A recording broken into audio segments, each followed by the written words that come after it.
El Cato Podcast, con Gabriela Calderón y Marcos Falcone. Hola a todos y bienvenidos a un nuevo episodio del Cato Podcast. Mi nombre es Marcos Falcone, yo soy analista de políticas públicas para América Latina del Instituto Cato. Nos acompañan hoy, como siempre, Gabriela Calderón de Burgos, que es Fellow en Estudios Latinoamericanos del Instituto Cato. Desde Guayaquil nos acompaña ella. Yo estoy hoy desde Argentina, desde Mar del Plata, Argentina. También nos acompaña Ian Vázquez, desde Washington, en Estados Unidos. Él es vicepresidente para estudios internacionales del Instituto Cato. Y nos acompaña hoy un invitado desde Chile, imagino que desde Santiago, pero él nos podrá corregir, Leonidas Montes, que es director del Centro de Estudios Públicos de Chile y profesor en la cátedra Adam Smith de la Universidad Adolfo Ibáñez. Y es precisamente porque es experto en el pensamiento de Adam Smith que nos interesa tenerlo aquí, ¿no? Leonidas ha escrito muchos artículos y también un libro que nos interesa mucho, que se llama Adam Smith, el filósofo economista. Y no casualmente, Leonidas es el mismo filósofo por la Universidad Católica de Chile y doctor en economía por la Universidad de Cambridge. O sea que hay una afinidad ahí inicial que seguramente nos sirva para entender el pensamiento de este coloso, ¿no? Y estamos haciendo este episodio, lo estamos grabando en este momento, porque el próximo lunes, este lunes 9 de marzo de 2026, se cumplen 250 años de la publicación de La riqueza de las naciones, una obra que todo el mundo conoce de nombre por lo menos, pero de la que no todo el mundo conoce necesariamente su contenido o el contenido en general de la obra de Adam Smith, ¿no? Entonces la primera pregunta, una pregunta inicial como para ponernos en órbita, Leonidas, es ¿por qué sigue siendo relevante, ¿no? Leer esta obra, leer La riqueza de las naciones, y más generalmente, ¿por qué sigue siendo relevante leer a Adam Smith, ¿no? Asumiendo que no es simplemente un fetiche nuestro de los liberales, ni esta una simple reminiscencia, ¿no? Que tiene sentido y es relevante seguir leyendo a Adam Smith hoy. ¿Por qué eso es así? Bueno, muchas gracias, Marco, y un placer estar junto a Ian y Gabriela conversando sobre Adam Smith en el Cato, precisamente, que es en el fondo otro gran heredero de la tradición liberal clásica smithiana. ¿Y por qué es relevante Smith? Bueno, yo creo que porque uno de los grandes, uno de los padres fundadores de lo que nosotros conocemos como el liberalismo, además de ser el padre de la economía, ¿no es cierto? Que además escribió ese libro maravilloso que es la teoría de los sentimientos morales. Y si uno tuviera que, ya que estamos a punto de celebrar el 9 de marzo, como también dijiste tú, Marco, los 250 años de la publicación de La riqueza de las naciones, el padre de la economía, ¿qué es lo que hizo al atacar el mercantilismo, que era la política económica imperante de la época, que interpretaba el funcionamiento de la economía tratando de maximizar las reservas de cada uno de los países a través de, ¿no es cierto?, por un lado, mantener un superávit comercial muy positivo y ponerle aranceles a las tarifas de importación, que era la política económica de la época. Lo que hace Adam Smith es poner el foco en las personas. Él dice, un país no es rico por la cantidad de oro y plata que tiene o por la cantidad de dinero que tiene, sino que un país es rico por la capacidad productiva de las personas. Y yo creo que ese salto cuántico fue muy importante porque nos permitió ver la economía desde otra perspectiva. Eso desde el lado de la riqueza de las naciones. Y desde el lado de la teoría de los sentimientos morales, yo creo que la gran lección que nos dejó es acerca de la naturaleza humana, un entendimiento muy profundo de cómo somos los seres humanos, de cómo funcionamos, cuáles son los incentivos, cómo nos relacionamos unos con otros. ¿Te fijas? Yo creo que esos son, yo diría, como los dos grandes hitos. Obviamente, desde la perspectiva económica también está la libertad económica, que es también una libertad de llevar adelante nuestros propios proyectos de vida desde la perspectiva de la teoría de los sentimientos morales. Y claramente yo diría desde la perspectiva del liberalismo clásico, este llamado permanente a la libertad y a la autonomía de los seres humanos es bastante fundamental. Leonidas, yo tengo una pregunta. ¿Usted considera que Adam Smith, bueno, en sus trabajos usted dice que es un filósofo moral completo? y da algunos ejemplos de ello. Pero generalmente hay esta caricatura, pues, de que Adam Smith como que ensalzó el egoísmo como una virtud Mm. y creo que ahí hay es una caricatura, ¿no? Pero yo quisiera que nos comente un poco esa relación que hay entre un concepto que Smith menciona mucho y la traducción es un poco difícil. No sé si lo correcto es empatía o simpatía y asimismo el interés propio. ¿Cuál es la relación entre estas dos cosas que parecen contradecirse? Uy, ese es un gran debate, Gabriela, que se produjo en el siglo XIX, que se llama el problema de Adam Smith, que surgió en la escuela histórica germana, donde se decía, bueno, ¿cómo vamos a tener un autor de dos libros tan distintos? Cuando la riqueza de las naciones depende del egoísmo, ¿no es cierto? Y la teoría de los sentimientos morales depende de este concepto de sympathy que tú describes, que se entendía en esa época como benevolencia simplemente. Entonces surgieron una serie de explicaciones de por qué el mismo autor había escrito dos libros con fundamentos tan diferentes. Y lo cierto es que en el siglo XIX los alemanes no entendieron la verdadera profundidad del concepto de sympathy, simpatía, que tú defines muy bien como empatía. Cuando hablamos del Smithian Sympathy nos referimos a la empatía moderna, a esta idea de colocarnos en la situación del otro, ¿ya? A ponernos en sus zapatos, no solo usando los sentimientos, sino que también el proceso deliberativo propio de la razón. ¿Por qué? Porque el concepto de empatía es ponerse en la situación del otro, pero tratar de entender las circunstancias y el contexto para aprobar una conducta o aprobar moralmente alguna situación. Ese es un poco el concepto de empatía en términos muy simples. Y por otro lado, ¿no es cierto? Consideraban que La riqueza de las naciones era un libro que dependía del concepto de egoísmo, lo que es completamente falso, porque Adam Smith, ya sea en la teoría de los sentimientos morales, es un férreo crítico de lo que él define como el egoísmo, el selfishness, o todos los sistemas egoístas. Él lo que defiende es el interés propio, que es parte de la virtud de la prudencia. Él cree que es muy, no solo legítimamente legal, sino que también es muy humano que nos preocupemos de lo propio, de nuestra familia, de nuestros intereses, de nuestra propiedad, de nuestro prestigio, de nuestra reputación. Él cree que eso es parte de la naturaleza humana y es sano que así sea. Entonces lo que defiende en la riqueza de las naciones Adam Smith es precisamente el interés propio, que es algo que nos pertenece a nosotros mismos y que debemos defender, cuidar y promover, que no tiene que ver con el egoísmo propiamente tal, porque el egoísmo es simplemente una manera de centrarnos demasiado en nosotros mismos sin tener consideración por el contexto o la sociedad en la cual vivimos. Entonces hubo una gran confusión en el siglo XIX. ¿Por qué?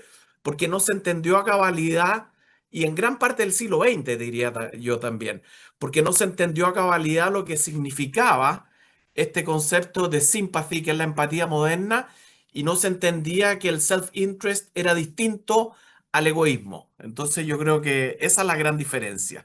Y hay una conversación permanente entre ambas obras. No, no hay un problema entre las dos obras de Adam Smith porque son perfectamente compatibles.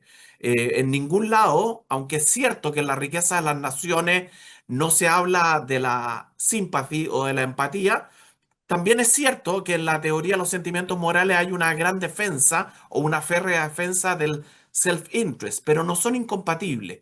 Por eso el filósofo economista, porque de alguna manera él combina la ética con la economía y con el libre mercado. Creo que Adam Smith dijo algo por el estilo de que lo que es prudente en la conducta de una familia no puede ser una locura en la conducta de todo un reino o todo un país, ¿no? Entonces él le aplicaba estos conocimientos al entendimiento del funcionamiento de la economía. Era un observador muy crítico de la realidad, y creo que eso también contribuyó a la manera moderna de entender la economía, ¿no? Este, ¿Qué es lo que él dijo del interés propio? Que puede sonar un poco contraintuitivo, o lo que podría haber sonado un poco contraintuitivo, y que viene a ser uno de los insights más importantes de la economía, y sobre todo de la economía de mercado. Uy, qué buena pregunta. Bueno, lo que tú dices, Ian, es fantástico porque cuando habla de la prudencia individual y después de la prudencia de los países, él hace un salto de la micro a la macro, cuando esa distinción no Claro. existía. Entonces, de alguna manera, lo que él está haciendo siempre es comparar, ¿no es cierto? Incluso cuando habla de la riqueza de un país, y dice, bueno, también los países tienen la posibilidad de crecer, ¿no es cierto?, intercambiando con los otros países, así como nosotros tenemos la capacidad de mejorar nuestra propia condición intercambiando con los demás, que eso nos beneficia a todos. Entonces, esa mirada micro-macro que tú mencionas con la prudencia, yo creo que es súper interesante. Ahora, lo otro que tú mencionabas tiene que ver, ¿no es cierto?, con cualquiera El el otro interés, tema. El el interés interés propio, propio, claro. ¿no? O sea, como, Sí, el interés propio, mira, yo creo que la frase que tú apuntas, que se ha caricaturizado tanto, esa famosa frase no es de la benevolencia del cervecero, el panadero o el carnicero que recibimos nuestra propia cena, sino de la propia preocupación que ellos tienen de su bienestar. Y yo creo que esa frase ha sido caricaturizada y mal interpretada. ¿Por qué? Porque él no está diciendo que el mercado funciona por el egoísmo del panadero, del cervecero o del carnicero, sino que funciona ¿por qué? Porque la base de la economía para Adam Smith es precisamente el intercambio. Smith, yo creo que en ese sentido él hubiera estado muy de acuerdo con Hayek cuando Hayek decía no hablemos más de ciencia económica, hablemos de catalaxia. Y Adam Smith veía el intercambio como algo beneficioso, no solo para los países, como hablábamos con la distinción que tú hiciste en micro-macro, ¿no es cierto? No solo para los países que es sano que intercambien, que fue después lo que Ricardo desarrolló la teoría de las ventajas comparativas, ¿no es cierto? Sino que también entre las personas. Cuando nosotros intercambiamos, dice Adam Smith, ambos nos beneficiamos. Es la teoría microeconómica, ¿no es cierto?, del bienestar, del beneficio que produce para el consumidor y para el productor el intercambio, cuando se produce el intercambio. Entonces, la base de todo el pensamiento económico de Adam Smith se funda sobre la importancia del intercambio y no cualquier tipo de intercambio, porque él dice que tiene que ser un intercambio, eh, mira, voluntario. voluntario, exactamente, y deliberado. Es un intercambio voluntario y deliberado. Entonces, yo creo que eso es súper importante porque lo ve a nivel de las personas. El intercambio estamos permanentemente intercambiando bienes y servicios y también a nivel de lo que él desarrolla con la mano invisible de, ¿no es cierto?, los beneficios que otorga que los países intercambien entre sí, dejando de lado ese mercantilismo que propiciaba políticas hacia adentro y no hacia afuera. Leonidas, en relación a ese último punto del que hablabas recién, de que el contexto político quizás y de política económica, cuando Smith escribe, es uno donde él se opone al mercantilismo, ¿no? A las ideas mercantilistas. En el otro sentido, digamos, en el sentido de cómo Smith construye sobre otros, ¿no? Para hacer que estos conceptos de interés propio, de empatía, se entiendan, ¿no? La construcción intelectual que hace Adam Smith. ¿A quiénes se debe de entre los que precedieron a Smith? ¿No? Supongo que estamos pensando en la escuela escocesa, pero quizás otras también. ¿A quiénes les debe mucho intelectualmente Adam Smith para construir sus teorías? Uy, esa es una gran pregunta, Marco, y yo partiría por, tal como tú lo mencionas, con decir que Adam Smith era un hijo de la Ilustración escocesa. El fenómeno de la Ilustración escocesa es algo excepcional. Por alguna razón, cuando se hablaba de Edimburgo en esa época, se hablaba de la Atenas del Norte. La cantidad de intelectuales, las mejores universidades de Europa estaban en el siglo XVIII en Escocia. Y a él le tocó interactuar con grandes intelectuales de la época y sin lugar a dudas la mayor influencia en él fue su mejor amigo que era David Hume. David Hume, que era el filósofo más importante de Escocia y probablemente de Inglaterra, que entre paréntesis era creo que 12 años mayor que Adam Smith, pasó a ser su mejor amigo y su gran influencia. El concepto de sympathy lo recibe Adam Smith de David Hume, pero lo que hace Smith es llevarlo 3 pasos más adelante. Él descansa en esta idea de que la sympathy, como la entendía Hume, era un contagio o una comunicación de emociones, sentimientos o pasiones, y él lo lleva, lo aterriza a este concepto de empatía más moderno.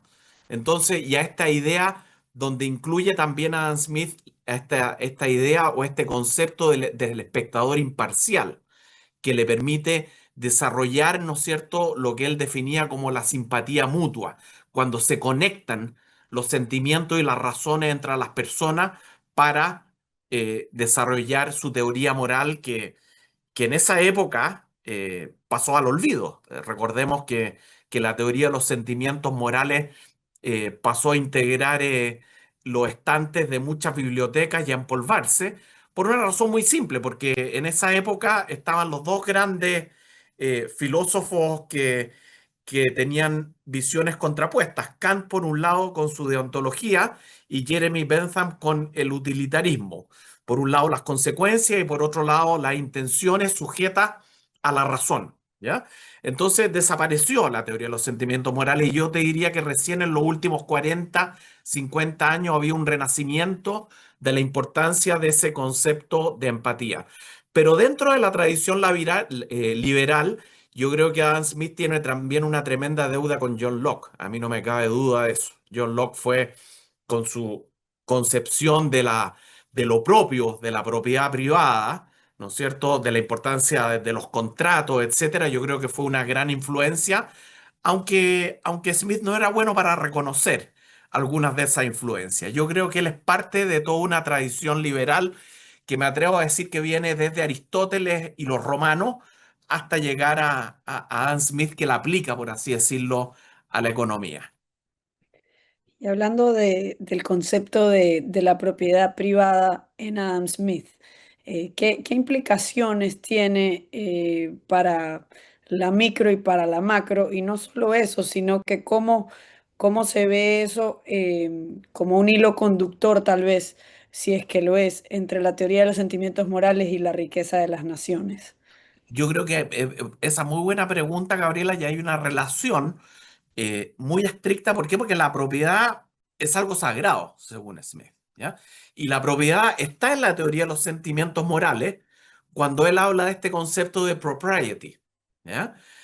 Piensa que el primer libro de la teoría de los sentimientos morales es acerca del propriety. Y está la propiedad no solo en el sentido material, que nosotros conocemos en el mundo moderno, sino que también hay una defensa de la propiedad en el sentido moral. Lo propio, a ver, en inglés, en el siglo XVII y en el siglo XVIII, era común que se usaran indistintamente property and propriety. Esto lo va a encontrar en John Locke, que se ocupaban los dos conceptos, dándole esencialmente un sentido moral al concepto de propiedad. En español, todavía tenemos esta idea de, por ejemplo, hacer lo propio, ¿ya? De esto no es apropiado, ¿ya? ¿Y qué quiere decir esto? Que el concepto de propiedad no es solo un fundamento de lo que es una economía, sino que también tiene un sustento moral que Smith comparte entre la teoría de los sentimientos morales y entre la riqueza de las naciones. O sea, en ese sentido, como a partir de tu pregunta, no podría desarrollar la tesis de que de alguna manera no hay una Adam Smith problem. ¿Por qué? Porque la propiedad también une a estas dos obras y es un concepto, por cierto, fundamental, no solo para entender el funcionamiento del mercado y el desarrollo de una sociedad libre y liberal, sino también para defender lo propio, el interés propio, la importancia de lo propio. Pero Smith, entonces estaba construyendo una visión moral a la misma vez que estaba describiendo un sistema económico y los dos conceptos no estaban separados, tenían para él que ser muy, muy unidos.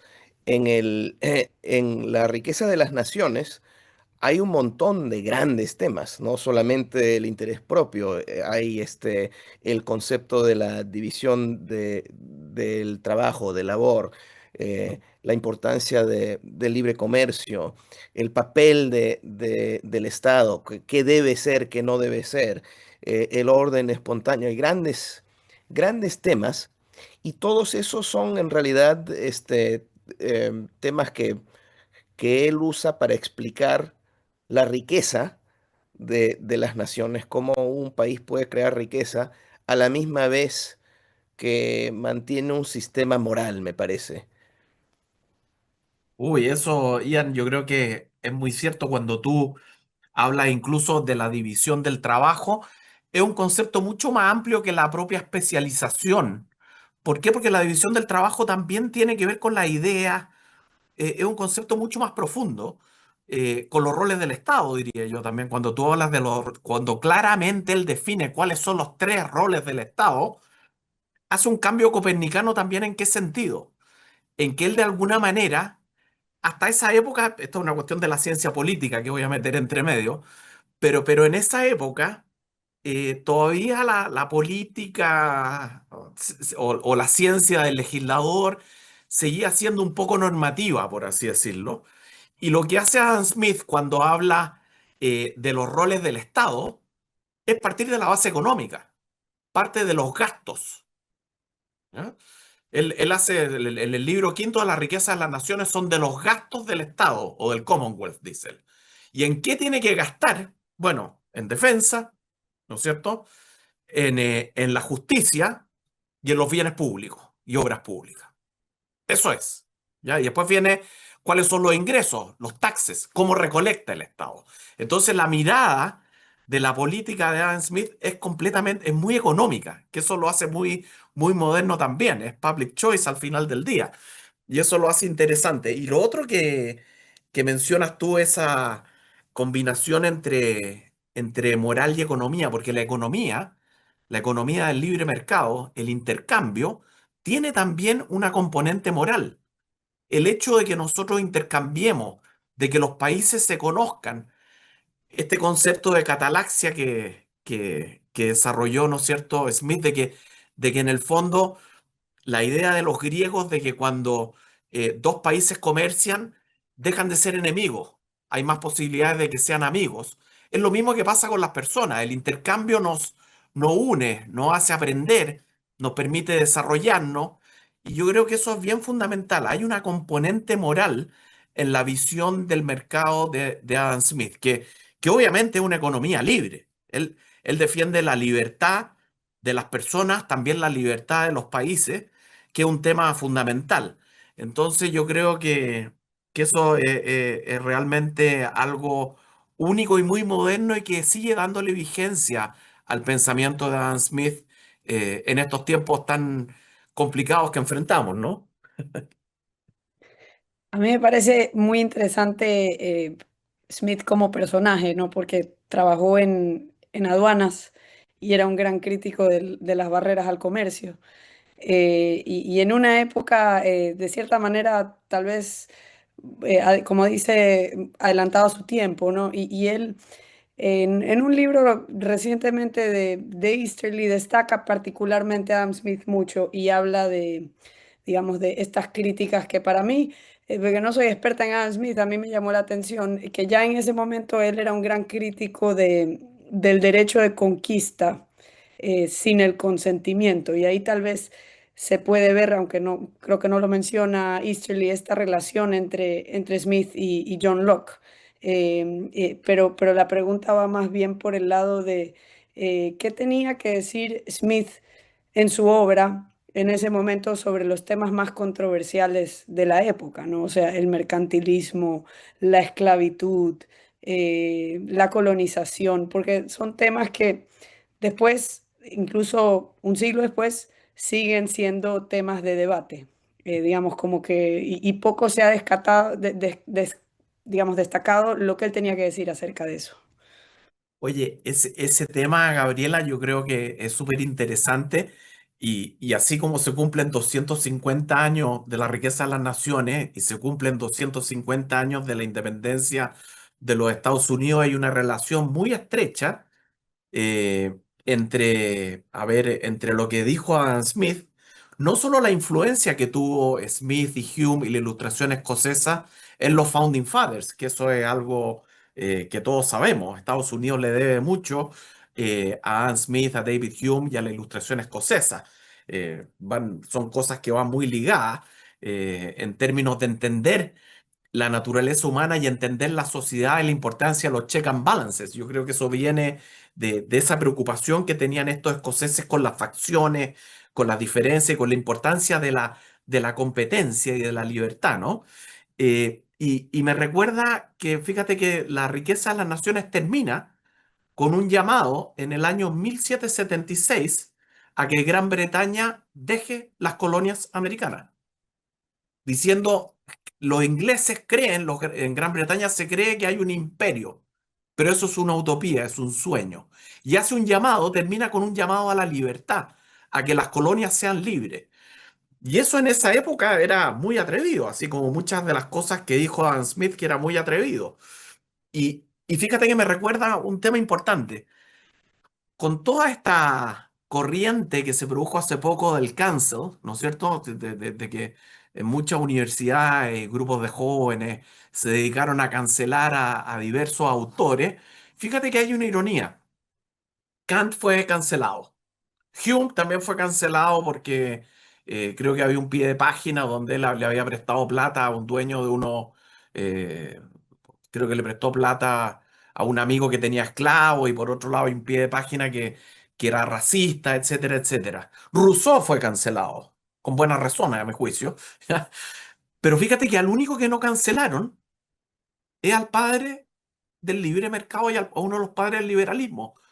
A Smith no le pudieron encontrar nada. Piensa que en la Universidad de Edimburgo cambiaron una calle que era en honor a Adam Smith, etcétera, y le pusieron un nombre aburrido. Pero fíjate, pese a todos los empeños, el padre del capitalismo salió indemne de toda esa furia del cancel y no lograron encontrarle nada porque incluso si tú piensas en la esclavitud, Smith desde una perspectiva económica era partidario de que no hubiera esclavos y era partidario de que no existieran las colonias por razones económicas y también por razones morales. Entonces yo creo que fue muy atrevido en su época Adam Smith con las cosas que planteaba. Debe haber irritado a toda la clase dirigente, a todos los políticos, las críticas que le hace a los políticos, las críticas que le hace al lobby, las críticas que le hace al mercantilismo, al East India Company, que era un monopolio salvaje, brutal, son devastadoras. Él dedica el libro cuarto completo a demoler todo el sistema económico imperante en Gran Bretaña y en gran parte de Europa. Entonces, en ese sentido fue, yo diría, no solo vanguardista, sino que también muy radical en muchas posturas y muy consistente. Yo me atrevo a decir eso, porque de alguna manera, lo que mencionaba Ian antes, hay una vinculación entre el mercado y la moral que, oye, que con el juicio del tiempo, si uno viera lo que ha pasado desde la revolución industrial hasta ahora, basta ver los últimos premios Nobel, ¿no? Adam Smith was right. Lo que él defendía, que eran los inicios de lo que hoy día llamaríamos una democracia liberal, han dado grandes resultados. ¿A quién ha influenciado Adam Smith? Has mencionado a los padres fundadores de Estados Unidos, por supuesto, y en su tiempo seguro que muchas personas más, pero también ha demorado un rato, quizás generaciones, hasta que hubo libre comercio, hasta que se eliminó la esclavitud, hasta que un Sí. montón de cosas. Entonces, ¿cómo ha sido la influencia de Adam Smith y cuánto tiempo ha demorado? A ver si nos puedes explicar un poco cómo ha Uy, la funcionado eso. influencia, mira, la influencia, la riqueza de las naciones es un poco como el Principia de Newton. tomó mucho tiempo para aquilatar lo que realmente estaba diciendo. Y, y hubo mucha gente que no solo usó, sino que abusó de la riqueza de las naciones, ¿ya? Eh, Hay incluso, bueno, hasta Marx gozó con algunos pasajes, ¿no es cierto?, que presagiaban la alienación en su convicción, eh, pero, pero la influencia de Adam Smith, mira, como yo les decía antes, la teoría de los sentimientos morales permaneció mucho tiempo no se publicó, de hecho, en Gran Bretaña ni en Estados Unidos durante prácticamente 150 años. Fue olvidada. Los economistas no prestaron mucha atención a lo que se llamó en alguna época ese pasatiempo de Adam Smith, que fue la teoría de los sentimientos morales, que era considerado un librito de psicología. Pero yo te diría que ahora, últimamente, en Behavioral Economics, Richard Thaler, ¿para qué hablar de Vernon Smith? ¿No es cierto? Grandes economistas han aquilatado y visto la importancia que tiene la teoría de los sentimientos morales. En economía, La riqueza de las naciones ha sido un libro fundamental para los grandes economistas que todos conocemos.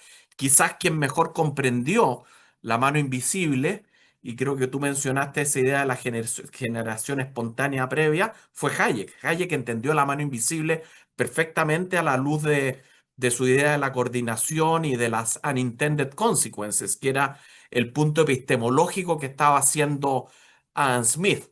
De alguna manera uno podría argumentar que el ataque feroz que hace Hayek a la economía central planificada en The Use of Knowledge es algo que ya estaba en Adam Smith. Adam Smith ya había visto que eso iba a pasar, que el hombre de sistema, como lo llama él, no puede administrar, ¿no es cierto?, a la sociedad como piezas de un tablero de ajedrez que él mueve a su propio antojo, sino que, como decía Adam Smith, cada pieza tiene su propio movimiento. Y en términos de influencia, yo me atrevería a decir, Ian, que ese resurgimiento que ha tenido la teoría de los sentimientos morales, que ha sido hoy día muy importante para filósofos, economistas, cientistas políticos, etcétera, yo creo que estos 250 años sería importante revitalizar o recuperar la importancia de la riqueza de las naciones, no solo para los economistas, sino que para los filósofos, sociólogos, que ellos han dejado un poco de lado por prejuicio, por caricaturizaciones políticas, podríamos decir, la importancia de la riqueza de las naciones. Y en la riqueza de las naciones también hay muchas lecciones y mucha filosofía, por así decirlo, contrario a lo que la mayoría de la gente piensa. Y por eso el ejemplo de lo espontáneo de Hayek y la mano invisible es un buen ejemplo para darse cuenta de que también La riqueza de las naciones es un libro que puede iluminar a la humanidad. Leonidas, tengo un comentario y una pregunta. El comentario es en relación a los temas que antes mencionaba Ian, que después discutiste, de todas las temáticas que están incluidas dentro de la riqueza de las naciones. Quería destacar cómo incluso ahí adentro está la cuestión de la colusión, ¿no? Cuando Smith dice, bueno, rara vez se junta un grupo de empresarios y no están tramando algo contra el público, lo cual va un poco a contramano de la caricatura que se suele hacer de los liberales, en el sentido de que, bueno, el mercado funciona porque somos todos buenos, y en realidad no, el mercado funciona y se crea riqueza, pero eso no hace que todas las personas sean buenas, pero funciona siempre que el Estado no esté conquistado, digamos, por intereses especiales, ¿no? Que son los que vos decías que predominaban en aquel momento, bueno, el monopolio de las compañías de exploración y un montón de otros monopolistas y lobistas, ¿no? Que tenían conquistado el Estado, ¿no? ¿Sabes por qué? Porque es acerca de la naturaleza de las personas, para entender cómo funcionamos los seres humanos. Yo partiría por la teoría de los sentimientos morales y después saltaría a la riqueza de las naciones, que es una mirada más bien de la sociedad, de la economía como un todo. Me parece que yo tomaría ese orden. No obstante, yo no tengo preferencias por ninguno de los dos, porque creo que los dos libros son geniales cada uno y son complementarios también. Pero yo creo que partiría por la teoría de los sentimientos morales porque ayuda muchísimo a entender, a ver, en Adam Smith y también en Hume hay un, un pragmatismo, diría yo, o un crudo realismo. Como tú decías, claro, él cuando se refiere a los empresarios, dice eso mismo. Oye, acá yo no he visto que los empresarios se junten a conversar o a tomarse unas cervezas para favorecer a sus empleados, sino que simplemente lo van a hacer para tratar de obtener mayores ganancias. Es el tipo de mirada que tienen ellos, y yo te diría, tanto Hume como Smith, que es bastante innovador y, como te digo, muy realista. Em, ellos no creen que los seres humanos sean ángeles. Ellos creen que los seres humanos son personas, personas de carne y hueso. Hay un poeta chileno que se llama Nicanor Parra que tiene este verso maravilloso que dice, somos un embutido de ángeles y demonios. ¿Ya? Un embutido es como un salchichón. ¿Ya? Y en ese sentido yo creo que Adam Smith era muy realista respecto a los seres humanos. Él cree que, por ejemplo, cuando habla de la prudencia, él dice hay una prudencia superior, pero nosotros tenemos que apelar a la prudencia de nosotros, ¿ya? Eh, y muy escéptico. Yo te diría que, bueno, en David Hume es evidente, pero en Adam Smith también hay cierto escepticismo, cierto llamado, diría yo, a no creerse los cuentos, a evitar los dogmatismos, a evitar sentirse dueños de la verdad, a desconfiar de los iluminados, que es básicamente el concepto que todos los liberales clásicos y libertarios compartimos, a tener cierta desconfianza respecto a quienes creen saber lo que es mejor para la sociedad. ¿Ya? Y ese es el hombre de sistema al que él, ¿no es cierto?, critica, porque cree que todo esto es eh, la sociedad es mucho más compleja, hay complejidad y la naturaleza humana también es compleja, pero no hay ángeles, ni tampoco hay demonios. Y yo creo que eso es eh, bastante representativo y bastante moderno también, porque veamos la justicia es un concepto o los derechos naturales, ellos no creían en eso. Ellos no creían que la justicia caía del cielo y de que había, como creía Platón, alguna idea de justicia a la que había que llegar. Ellos creían que la justicia era un constructo, un artificio humano que había nacido de un proceso evolutivo y que si en una época, ¿no es cierto?, fuimos cazadores y recolectores, después pasamos a llevar nuestros ganados, a instalarnos en una sociedad agrícola donde logramos alimentar a nuestras vaquitas y a nuestras ovejas. Ahí, dice Adam Smith, surgió que el líder del clan tuvo que delegar la justicia y empezó a armarse este concepto de justicia. Pero la justicia también es una construcción con sus defectos, una construcción humana, pero también parte de un proceso evolutivo. Y yo creo que en ese sentido, por eso a mí no me extraña que Darwin haya sido un gran admirador, ¿no es cierto?, de estos filósofos y que toda la teoría hayekiana con la importancia de lo que son los procesos evolutivos en la sociedad descansa también mucho en Adam Smith. Y yo creo que eso es bastante moderno, pero teniendo en cuenta que tenemos que ser realistas respecto a la naturaleza humana, no solo la de los demás, sino que la de nosotros mismos. Y yo creo que eso es súper interesante. Leonidas, tú has escrito un ensayo que se titula algo así como Adam Smith, liberal o cristiano. Sí. Y bueno, tiene algo que ver con, me parece que tal vez influye en la menor influencia, que bueno, que sí la tuvo, pero menor que tal vez en las colonias inglesas de Adam Smith, en lo que después serían las repúblicas latinoamericanas. Esta idea, pues, de que por ser liberal era de cierta manera antirreligión o anticlerical. Y tú has escrito un ensayo, por eso me resulta muy interesante. ¿Nos puedes comentar un poco a qué conclusión llegaste? Mira, esa fue una invitación que me hicieron hace mucho tiempo y la verdad es que siempre existió el debate si Adam Smith era religioso o no. ¿Ya? Yo tiendo a pensar, porque Smith fue muy cuidadoso con lo propio, con lo privado. Nosotros no podemos saber, no hay evidencia de si él fue creyente o no.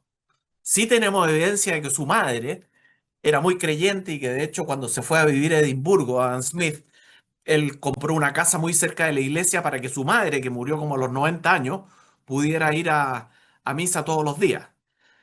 Yo tiendo a pensar, y esto es simplemente especulación, de que Adam Smith era agnóstico, y era agnóstico como su amigo Hume. Era un agnóstico privado, no un agnóstico público como era David Hume, con todo lo que eso le trajo al pobre David Hume, ¿no es cierto? Que nunca pudo obtener una cátedra en ninguna universidad. ¿Por qué? Porque era un no creyente, porque no creía en la religión, porque era un descreído en el fondo.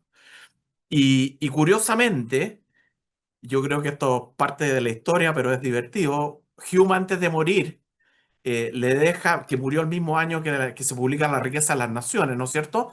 Le deja a Adam Smith sus polémicos diálogos acerca de la religión y le deja una cantidad de dinero importante para que lo publique. Y yo tiendo a pensar que David Hume le estaba haciendo la última broma a Adam Smith, porque él sabía que le estaba dejando un problema enorme, ¿ya?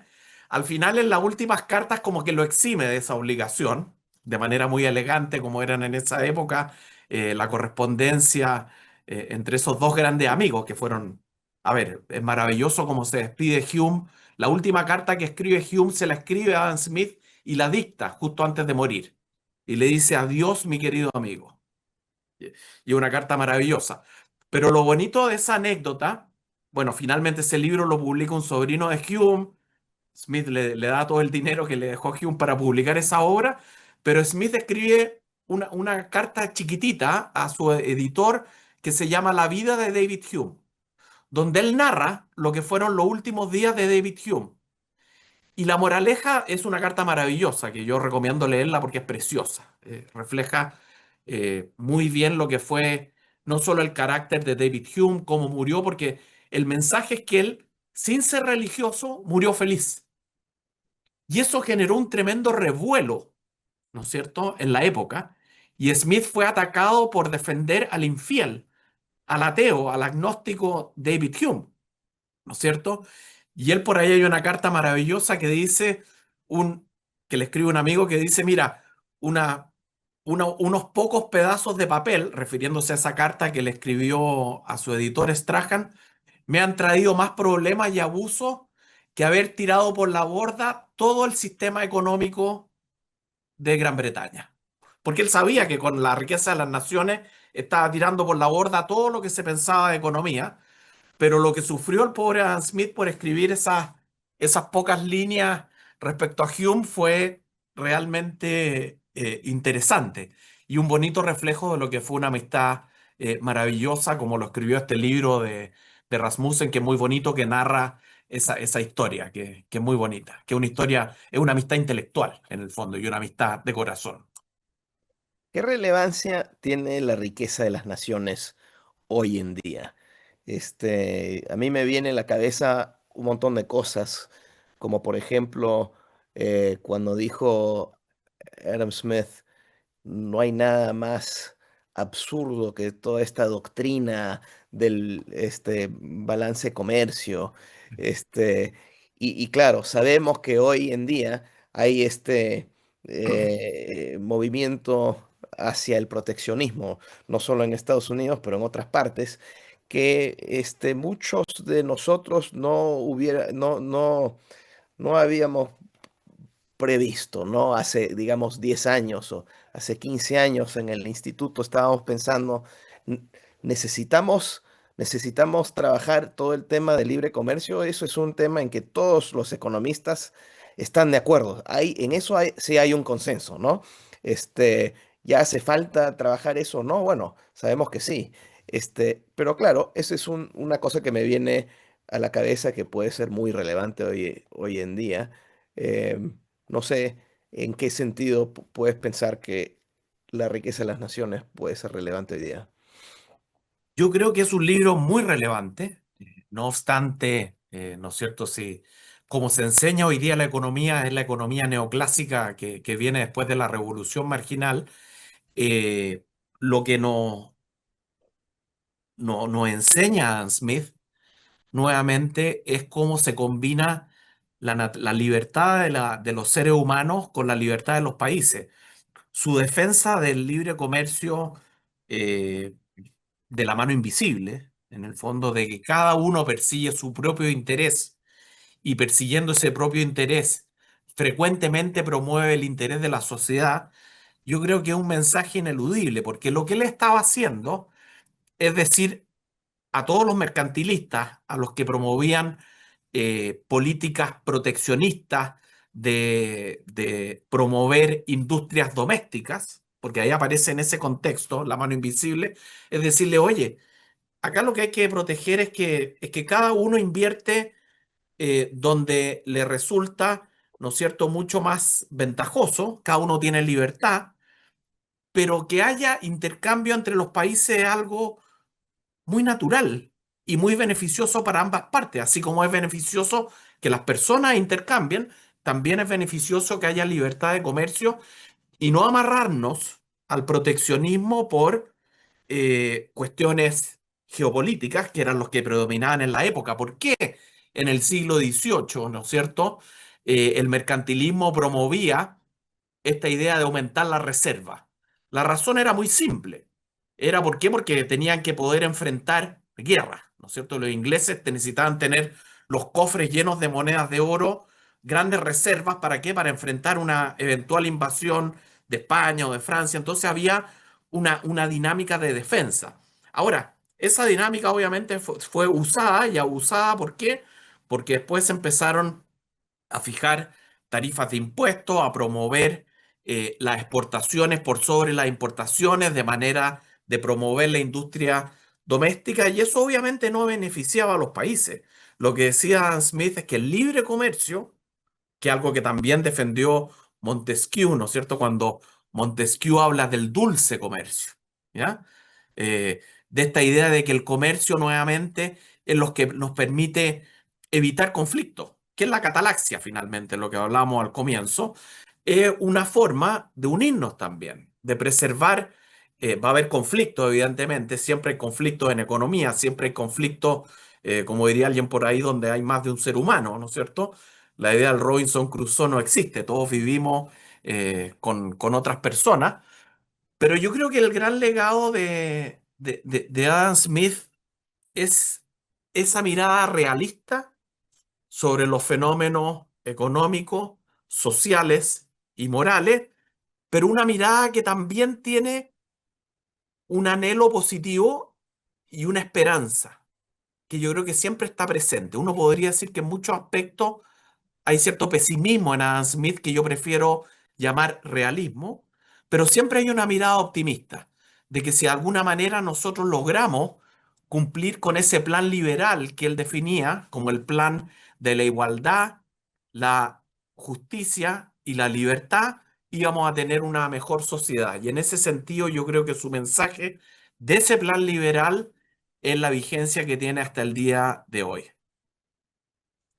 Leonidas, nos estamos quedando sin tiempo, pero todavía tenemos unos pocos minutos y quería preguntarte, en relación a esta última pregunta que te hacía Ian y la respuesta que diste, si 250 años después de la publicación de La riqueza de las naciones, podemos concluir que la teoría de las relaciones entre los seres humanos de Adam Smith es universal, ¿no? O si ha evolucionado algo, quizás el concepto que él identifica de empatía o de interés propio o la mano invisible, por las razones que sean, por la forma en la que nos relacionamos, por los avances tecnológicos, si hay algo que nos pudiera hacer repensar esa teoría esencial de las relaciones entre seres humanos, o si hoy podría escribirse esencialmente lo mismo, ¿no? Si no se hubiera descubierto.